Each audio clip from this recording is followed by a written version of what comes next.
The morning sun filtered through the heavy curtains of the private wing at Windsor Castle, casting long shadows across the mahogany floors where King Charles III lay in his final hours. The room smelled of fresh flowers and the faint scent of the Earl Grey tea that had been his favorite for decades. His breathing had become labored during the night, and the royal physicians had quietly informed the family that the end was near. Charles Edward Arthur George, the man who had waited 73 years to become king and had ruled for only 3 short years, was dying. The irony was not lost on him. He had spent his entire life preparing for a throne he would barely have time to warm. His weathered hands, once strong enough to pilot helicopters and paint watercolors, now trembled as they lay folded across his chest. Camilla sat in the chair beside his bed, her usually perfectly styled hair slightly disheveled from the sleepless nights she had kept vigil. She wore a simple navy dress, absent of the jewels and formal attire that had become her daily uniform since becoming queen consort. Her eyes were dry, staring not at Charles, but at some distant point beyond the window where the grounds of Windsor stretched endlessly toward the horizon. The relationship between Charles and Camilla had been the subject of endless speculation, criticism, and eventually acceptance by the British public. They had met in the early 1970s, young and carefree, before duty and expectation pulled them in different directions. Charles had married Diana, the beautiful young woman who captured the world's heart, while Camilla married Andrew Parker Bowles, a cavalry officer who seemed perfectly suited to her county lifestyle. But love, as Charles had learned, was rarely convenient or simple. Through the tumultuous years of his marriage to Diana, through the scandal and public humiliation that followed their affair becoming public knowledge, through Diana's tragic death, and the years of rebuilding his reputation, Camilla had been his constant. She was the woman who understood his passion for architecture and environmental causes, who shared his love of the countryside, who could make him laugh when the weight of royal duty threatened to crush his spirit. Now, as he lay dying, Charles found himself studying her profile, searching for some sign of the emotion he hoped she felt. They had been married for nearly 20 years, had weathered storms that would have destroyed lesser relationships, had finally found acceptance and even approval from a public that had once reviled their love affair. Yet Camilla's face remained a mask of composure, her hands folded neatly in her lap, her back straight, as if she were attending a board meeting rather than watching her husband slip away from life. The doctors had told them that morning that Charles likely had hours, not days. The cancer that had been diagnosed 18 months earlier had spread rapidly, defying the best medical treatments that money and royal privilege could provide. He had faced his illness with the same stoic determination that had characterized his approach to royal duty, refusing to let it slow his schedule until the very end. Prince William had arrived the previous evening, his own face drawn with exhaustion and grief. He had brought Catherine and their children, though the younger ones had been deemed too small to understand the gravity of the situation. The sight of his grandchildren playing quietly in the corner of the room had brought the first smile to Charles's face in days. Harry had come too, flying in from California with Meghan and their children. The reunion was bittersweet, marked by the formal politeness that had replaced the close relationship Charles had once shared with his younger son. Years of public disagreements, tell-all interviews, and geographical distance had created a chasm that even impending death seemed unable to bridge completely. And his sister had been a constant presence, her no-nonsense approach to the situation both comforting and typical. She had organized the family schedule with military precision, ensuring that everyone had time with their father while managing the endless stream of officials, clergy, and medical professionals who needed access. Andrew and Edward had taken turns sitting with Charles, sharing memories, and handling the constitutional requirements that death brings to a monarch. The Archbishop of Canterbury had come to offer final prayers, his voice echoing softly in the room as he spoke of eternal rest and divine mercy. Charles had listened with the same attention he had given to matters of state, nodding occasionally though his eyes remained closed. His faith had always been complex, encompassing not just traditional Christianity, but a deep appreciation for other world religions and spiritual practices. He had been a seeker throughout his life, searching for meaning and purpose beyond the role that birth had thrust upon him. As afternoon turned to evening, the atmosphere in the room grew heavier.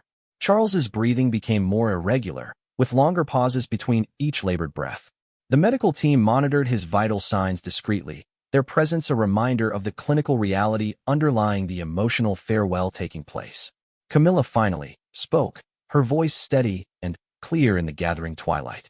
"The horses are doing well," she said, referring to their shared passion for equestrian sports.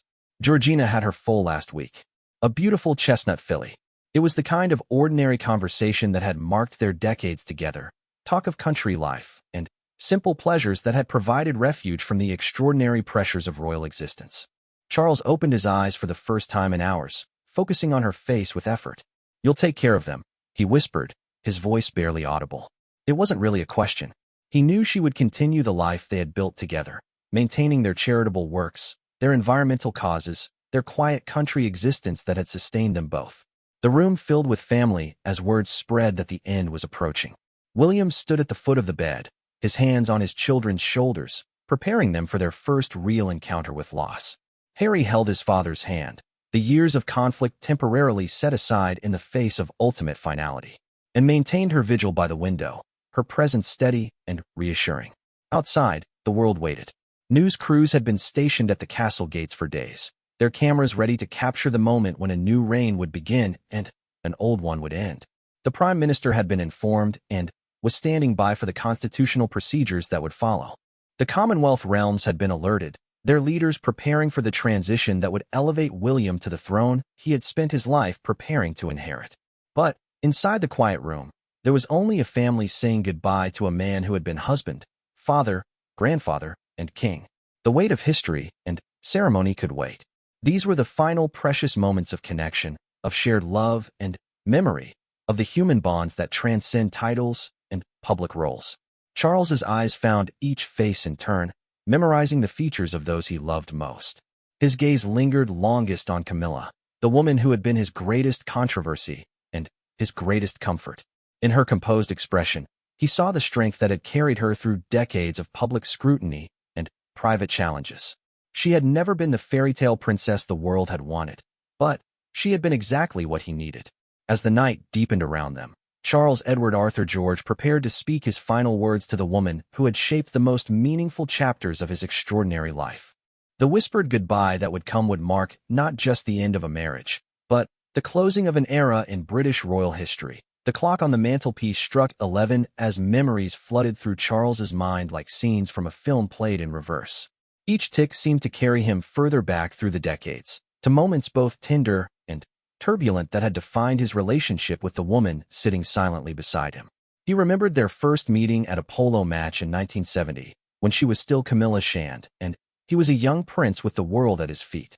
She had been 23, vivacious and confident, with a laugh that rang across the field and eyes that sparkled with mischief.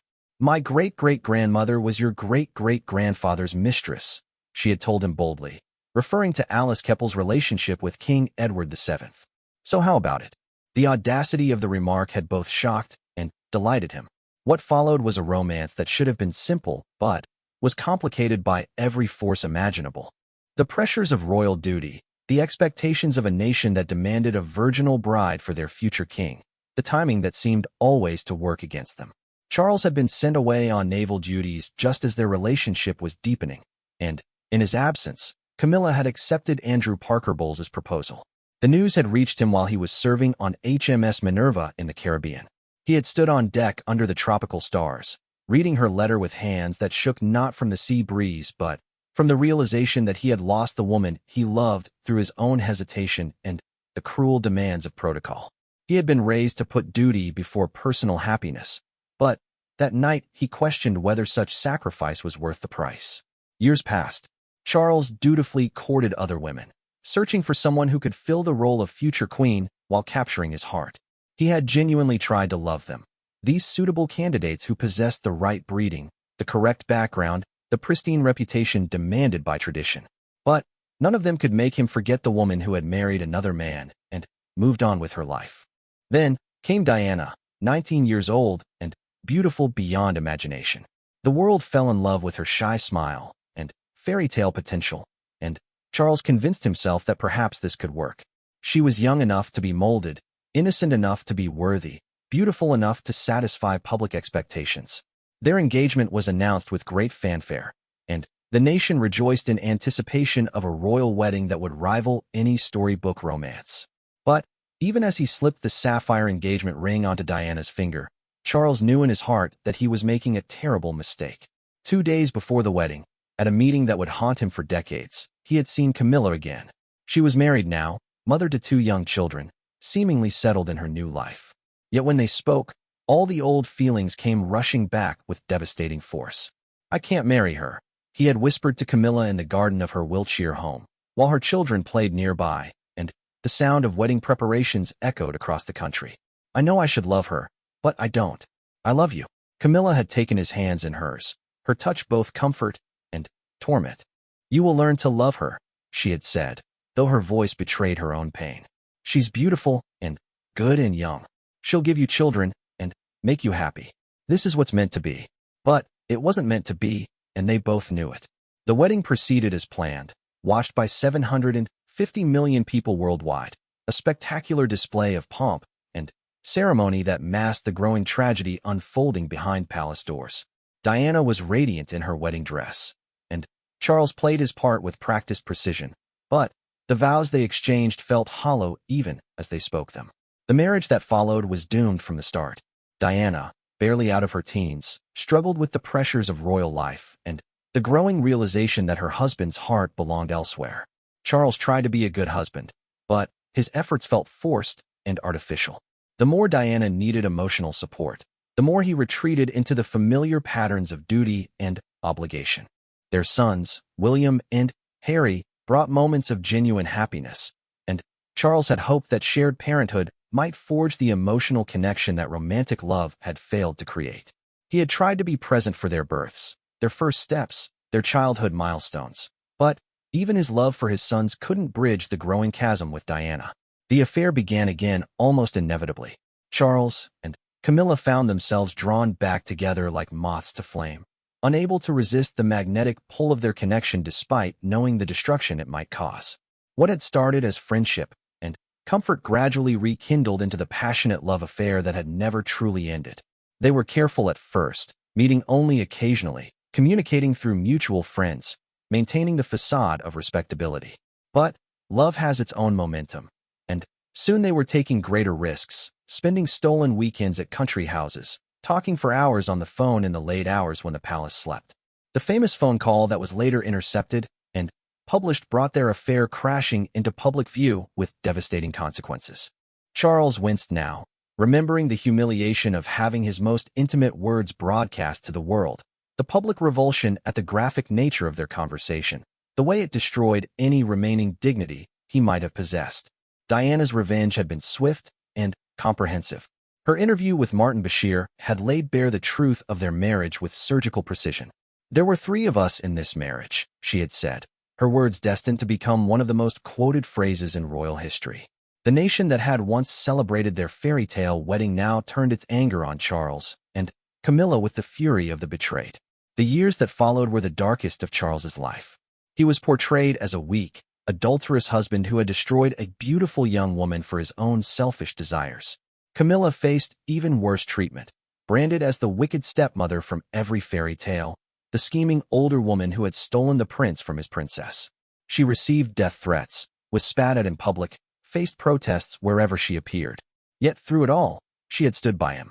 When weaker people might have fled to avoid the storm of public hatred, Camilla had remained steadfast.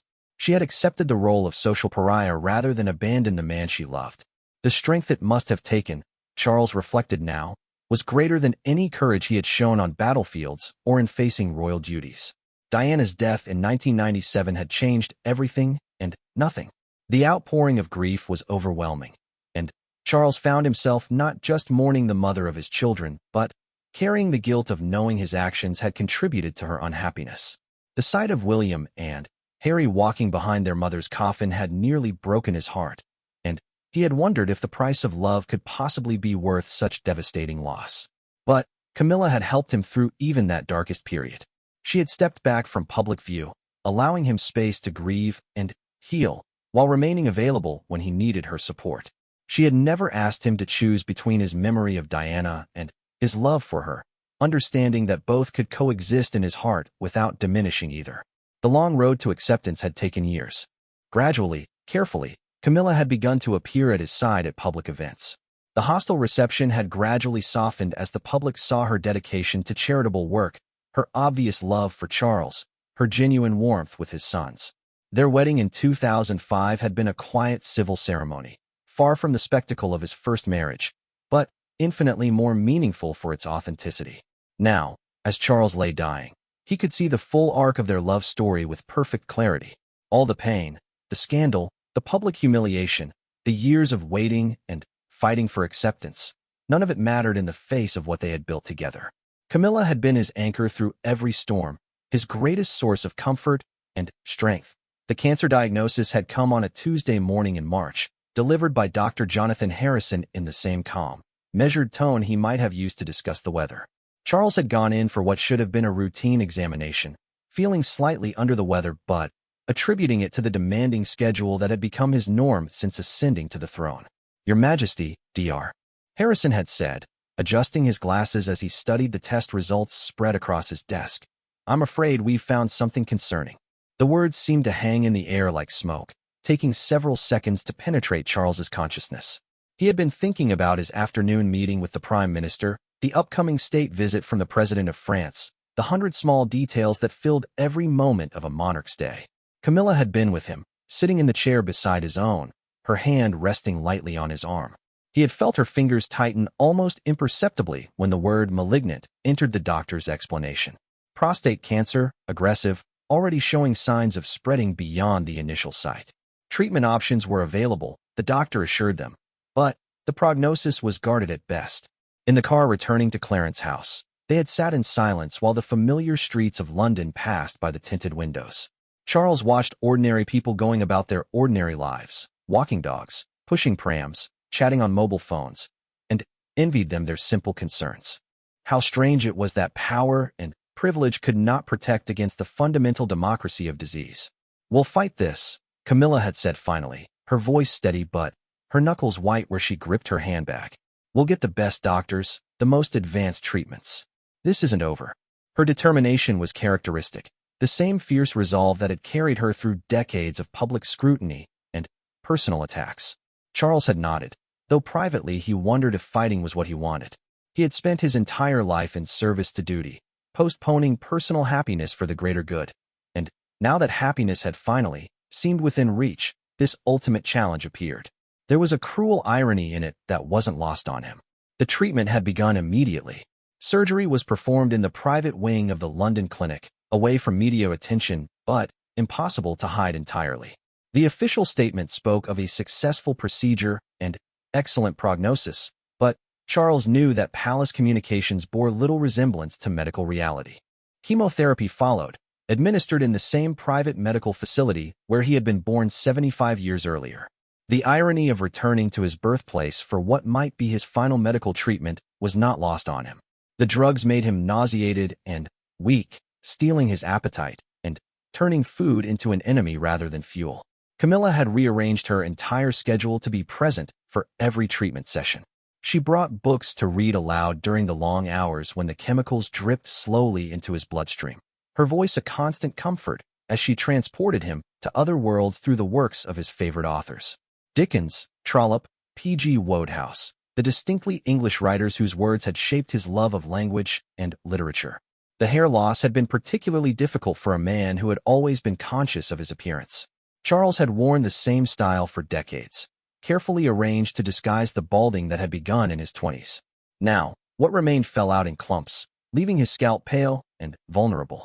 Camilla had quietly arranged for the finest wigs that money could buy, but he found them uncomfortable and artificial.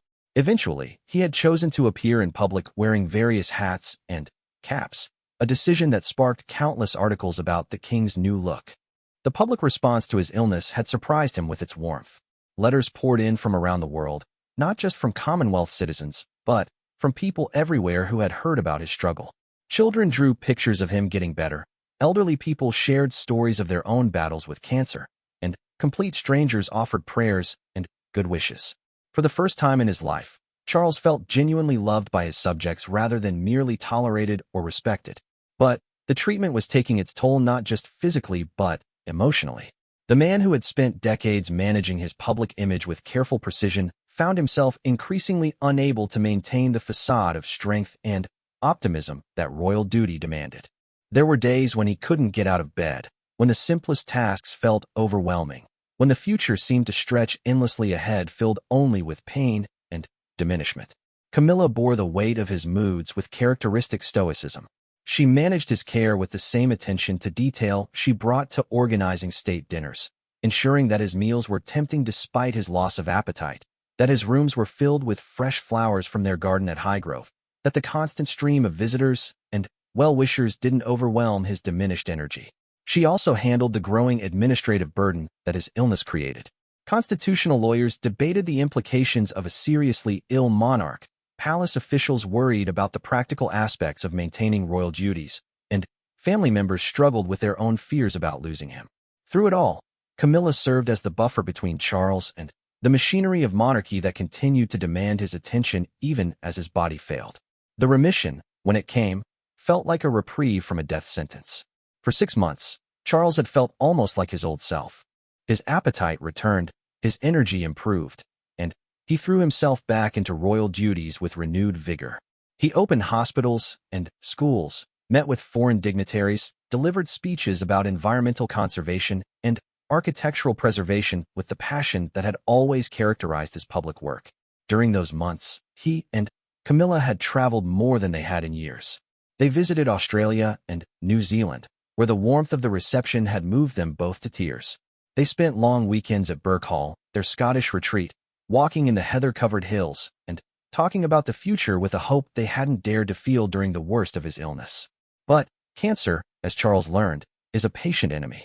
The return of symptoms came gradually at first: increased fatigue, a persistent cough, weight loss that no amount of good food could reverse. This time, the doctors' faces were more somber, their explanations more hedged with qualifications and uncertainties. The cancer had spread to his lungs and liver. More treatment was possible, but the benefits would be temporary at best. Quality of life became a phrase that appeared frequently in medical discussions, along with words like palliative and comfort care that Charles had hoped never to hear applied to himself. The decision to discontinue aggressive treatment had been his own, though he knew it caused Camilla enormous pain. She had wanted to fight until the very end, to try every experimental therapy and cutting-edge procedure that medical science could offer. But Charles was tired, not just physically but spiritually exhausted from the battle against his own body. "I want to die as myself," he had told her one evening as they sat in the garden at Highgrove, watching the sun set behind the trees they had planted together. "Not as some medical experiment, hooked up to machines, and filled with drugs that make me someone else." Camilla had cried then, one of the few times he had seen her composure break completely. They were tears not just of sadness, but of rage at the unfairness of it all. They had waited so long to be together without scandal or shame, had finally achieved the acceptance and respect they had sought for decades, only to have it cut short by disease. The move to Windsor Castle for his final weeks had been presented as a preference for familiar surroundings, but Charles knew it was really about dying in a place worthy of a king. The private apartments where he now lay had housed monarchs for centuries, their walls witness to the final moments of rulers whose names filled the history books he had studied as a child. Now, as his breathing grew more labored, and his moments of consciousness became briefer, Charles was acutely aware that he was adding his name to that long list of kings who had drawn their last breath within these ancient walls.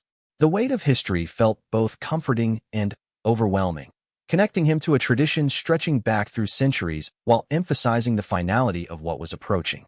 Dawn broke gray and cold over Windsor Castle on what would be Charles's last day, though the pale winter sun struggled to penetrate the heavy clouds that had settled over Berkshire like a shroud. In the private apartments, the rhythm of the dying king's breathing had become the only sound that mattered, each labored inhalation a small victory against the inevitable. Camilla had not slept. She had dozed fitfully in the chair beside his bed, starting awake whenever his breathing paused too long or when he stirred restlessly under the covers.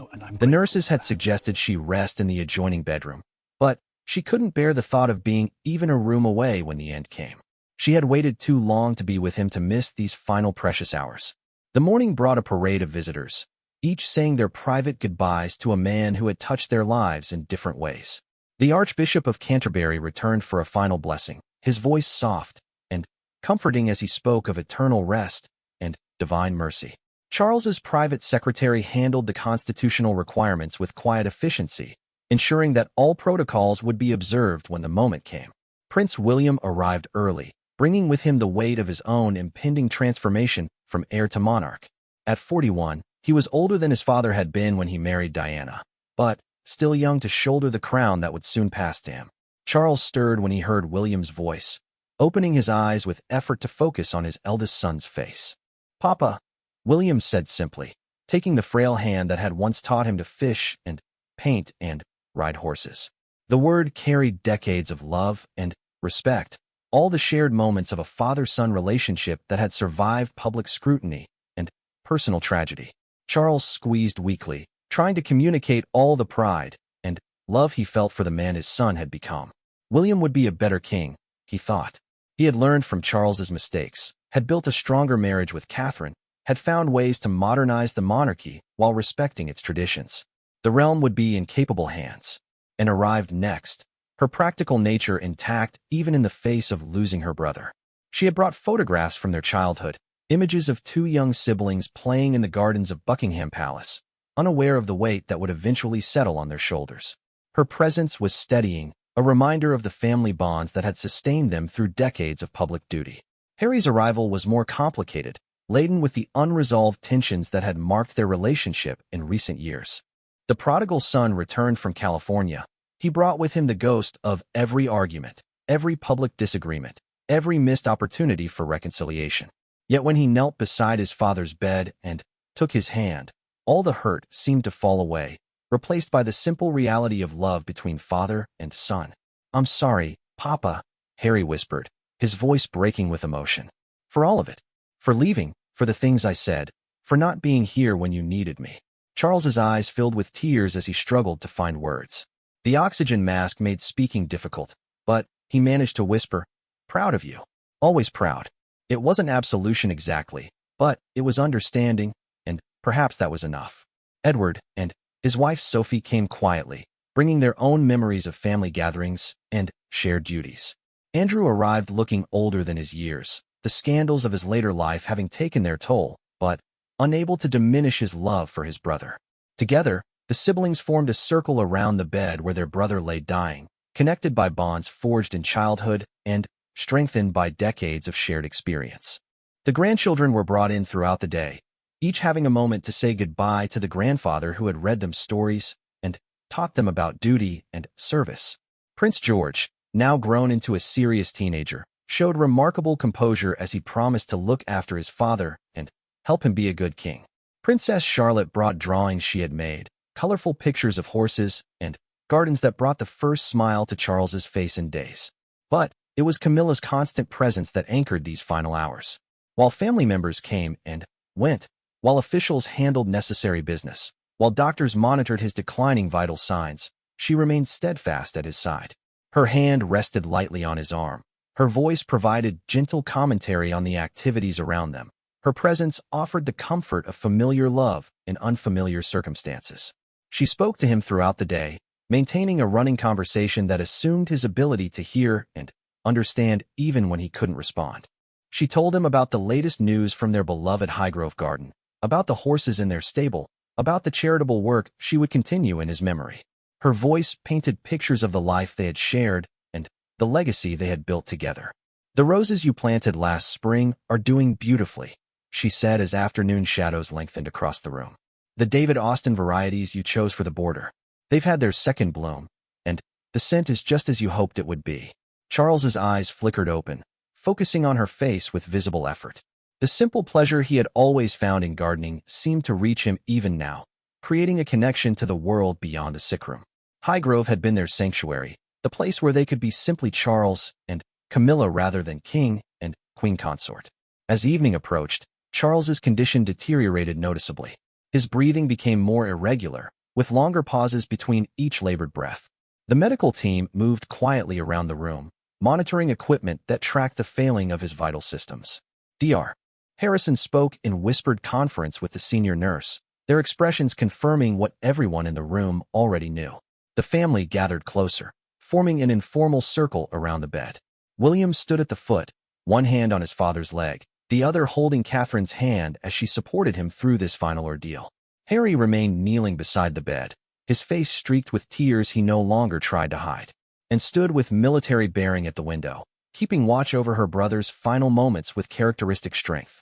As the clock struck 9, Charles opened his eyes one final time. His gaze moved slowly around the room, taking in each beloved face, memorizing the family that had given his life its deepest meaning. But his eyes lingered longest on Camilla, the woman who had been his greatest love and his greatest challenge, his source of both joy and sorrow. She leaned closer, her face inches from his, her voice soft and private despite the crowd of family around them. "I'm here," she said simply. "I'm right here with you." Charles tried to speak, his lips moving soundlessly around words that only she needed to hear. The effort exhausted him, but his eyes remained fixed on hers, communicating what his voice could not. In that gaze was the history of their love, the gratitude for her constancy, the sorrow at leaving her behind. The final words, when they came, were whispered so quietly that only Camilla heard them clearly. Charles Edward Arthur George, by the grace of God, King of the United Kingdom and the other Commonwealth realms, used his last breath to tell the woman he loved that she had been worth it all, worth the scandal, the years of waiting, the public condemnation, the price they had both paid for loving each other. "My darling," he breathed, the words barely audible but carrying the weight of decades of devotion. "Thank you for choosing us." And then he was gone, his eyes closing for the last time, his hand growing still in hers. The monitors that had tracked his vital signs fell silent, their screens showing the flat lines that confirmed what everyone in the room already knew. King Charles III was dead. The silence that followed Charles's final breath seemed to stretch endlessly, as if time itself had paused to mark the passing of a king. For several long moments, no one moved or spoke. The only sound was the soft hum of medical equipment and the distant ticking of the antique clock that had witnessed the final moments of other monarchs in centuries past. Camilla remained motionless, her hand still resting on Charles's arm, her eyes fixed on his peaceful face. The man who had been the center of her world for more than 50 years was gone, but she seemed unable to process the finality of it. Her expression remained composed, almost serene, as if she were simply watching him sleep rather than confronting the devastating reality of his death.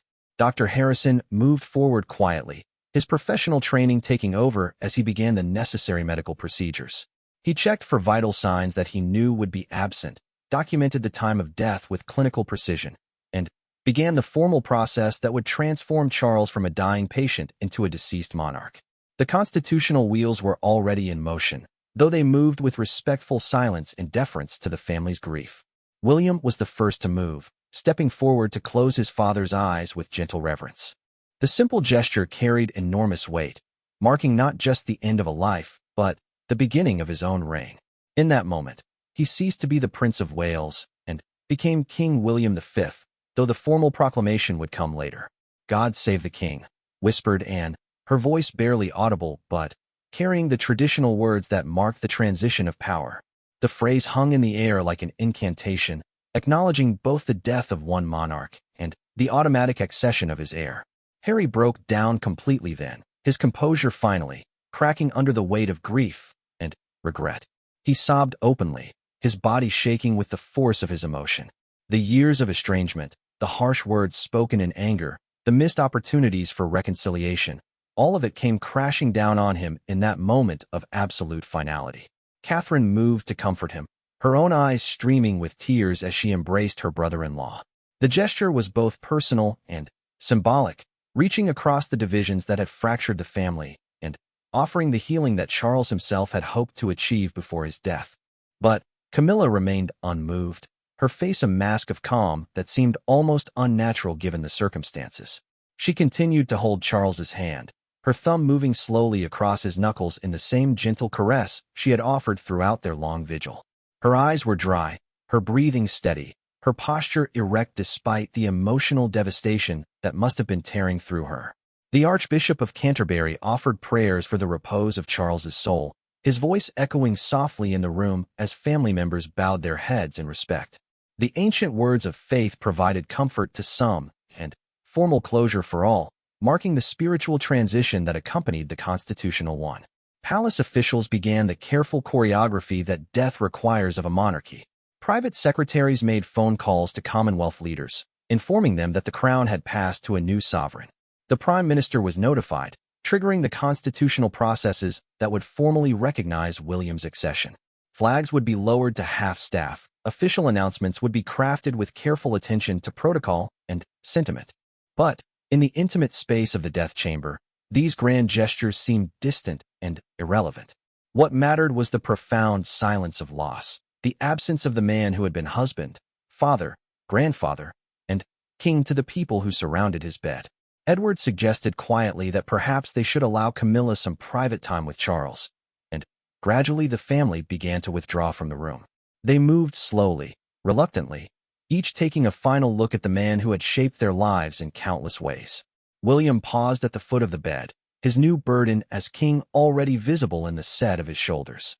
"Thank you, Papa," he whispered, his voice thick with emotion, "for everything you taught me. I'll try to be worthy of the crown you've given me." Soon only Camilla remained, sitting beside the bed in the growing darkness as Windsor Castle settled into the quiet rhythms of night. The nurses had withdrawn to give her privacy, though they remained nearby in case she needed assistance. The medical equipment had been switched off, leaving only the natural sounds of an old building breathing around them. For the first time since Charles's death, Camilla allowed her composure to crack slightly. Her shoulders sagged under the weight of exhaustion and grief, and her carefully controlled breathing became irregular. But, still, no tears came.